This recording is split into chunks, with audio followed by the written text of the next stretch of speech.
പാടശേഖരങ്ങളിലെ വെള്ളം പമ്പ് ചെയ്യാത്തതാണ്. പ്രളയം അവസാനിച്ചിട്ട് 10 ദിവസം പാടശേഖരങ്ങളിൽ പമ്പ് ചെയ്തുകൾ തുടങ്ങിയിട്ടില്ല. അതിന്റെ കാരണത്തിലേക്കൊന്നും ഞാൻ കിടക്കുന്നില്ല. അസാധ്യമായത് സാധിച്ചവരും ജനങ്ങൾക്ക് ഒരു പാടശേഖരത്തിലെ വെള്ളം പമ്പ് ചെയ്യാൻ പ്രകാരം കാത്തിരിക്കേണ്ടതുണ്ടോ എന്നുള്ളത് ഇതിനൊക്കെ പണം കൊടുക്കുന്ന അധികാരികൾ പരിശോധിക്കട്ടെ. അത്ര ഇപ്പം ഞാൻ പറയുന്നുണ്ട്. വേറെ പലതും പറയാനുണ്ട്. ഈ അവസരത്തിൽ ബാർഗെയിൻ ചെയ്ത് മുമ്പൊന്നുമില്ലാത്ത കീഴ്വാസം കൂടി വന്ന് അതും അനുവദിക്കുന്നു. എന്നിട്ടും പമ്പ് ചെയ്യുന്നില്ല. പരിശോധിച്ചാൽ മതി. നമ്മുടെ ഈ നിലമ്പേരൂരിലേക്കുള്ള മാത്രമല്ല, മൊത്തത്തിൽ നമ്മുടെ പ്രശ്നം വെള്ളം പാടശേഖരം കയറി അല്ലെങ്കിൽ മടവീഴ്ച ഉണ്ടാകുമ്പോഴൊക്കെ നമ്മുടെ താമസ സ്ഥലങ്ങളിലും പ്രത്യേകിച്ച് കൈനേരി നെടുമുടി ഭാഗങ്ങളിലെല്ലാം ആ നിലയിൽ നമ്മുടെ വീടുകളിൽ വെള്ളം കയറുന്ന സ്ഥിതി ഉണ്ടാകുന്നു. അതുകൊണ്ട് ഈ പാടശേഖരങ്ങളിലെ ജലമെല്ലാം നിയന്ത്രിതമായി പമ്പ് ചെയ്ത് നമ്മുടെ റോഡിന്റെ താഴേക്ക് ആക്കുന്ന തരത്തിൽ പുറത്തേക്ക് പമ്പ് ചെയ്യുന്ന സ്ഥിതി നല്ലതാണ്. അതോടൊപ്പം ഞാൻ പറഞ്ഞതുപോലെ നമ്മൾ വിശാലമായി ചിന്തിക്കണം. നെതർലൻഡിൽ ഇതുപോലെ തന്നെ നമ്മുടെ ഭൂപ്രകൃതിക്ക് അനുസരിച്ചമായ സ്ഥലമാണ്. ബോംബെയിലെ ചില മേഖലകളിലും വെള്ളക്കെട്ടുണ്ടാകുമ്പോൾ പുറത്തേക്ക് പമ്പ് ചെയ്യുന്ന സ്ഥിതി ഉണ്ടാകുന്നുണ്ട്. വലിയ പമ്പുകൾ അത്തരം സംവിധാനമുണ്ട്. തീർച്ചയായും അക്കാര്യങ്ങളെ സംബന്ധിച്ച് വിശദമായ ഒരു പഠനം ഞാൻ നടത്തിക്കൊണ്ടിരിക്കുന്നുണ്ട്.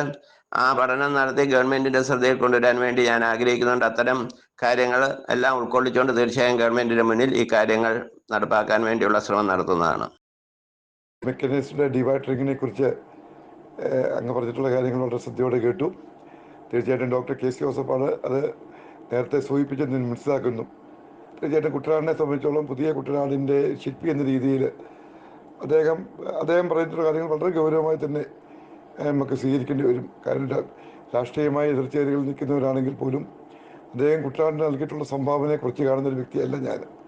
കാരണം 10-30 വർഷക്കാലം അദ്ദേഹത്തിൻ്റെ കൂടെ നിന്ന് പ്രവർത്തിച്ചിട്ടുള്ള വ്യക്തി എന്ന രീതിയിൽ അദ്ദേഹം നടത്തിയിട്ടുള്ള പ്രവർത്തനങ്ങളെ വളരെ ബഹുമാനത്തോടും കണ്ടിട്ടുള്ള വ്യക്തിയാണ് തീർച്ചയായിട്ടും. അതുകൊണ്ട് തന്നെ അദ്ദേഹത്തിൻ്റെ പിൻഗാമിയായി കുട്ടനാട്ടിൻ്റെ MLA ആകാൻ എനിക്കൊരു അവസരം ലഭിക്കുകയാണെങ്കിൽ അദ്ദേഹം മുന്നോട്ട് വെച്ചിട്ടുള്ള അദ്ദേഹം തന്നെയല്ല അതിന് നേരത്തെ തന്നെ ഈ ഒരു ആശയം ഹോളണ്ടിലുമൊക്കെ തന്നെ നടപ്പിലാക്കിക്കൊണ്ടിരിക്കുന്ന മെക്കാനൈസ്ഡ് ഡിവാട്ടറിങ് അതിനെക്കുറിച്ച് പഠനം നടത്തിക്കൊണ്ട് നമ്മളുടെ കുട്ടനാട്ടിലെ വെള്ളത്തിൻ്റെ ലെവലിനെ നിയന്ത്രിച്ച് നിർത്തുവാൻ അതിനുള്ള പ്രായോഗികമായ വിഷയങ്ങളെക്കുറിച്ച് പഠിച്ചുകൊണ്ട് അത് നടപ്പിലാക്കുവാൻ തീർച്ചയായിട്ടും മുൻകൈ എടുക്കും. അതിനു വേണ്ടിയിട്ടുള്ള കാര്യങ്ങളൊക്കെ തന്നെ അസംബ്ലിയിൽ അവതരിപ്പിക്കുമെന്ന് ഉറപ്പ് നൽകുന്നു.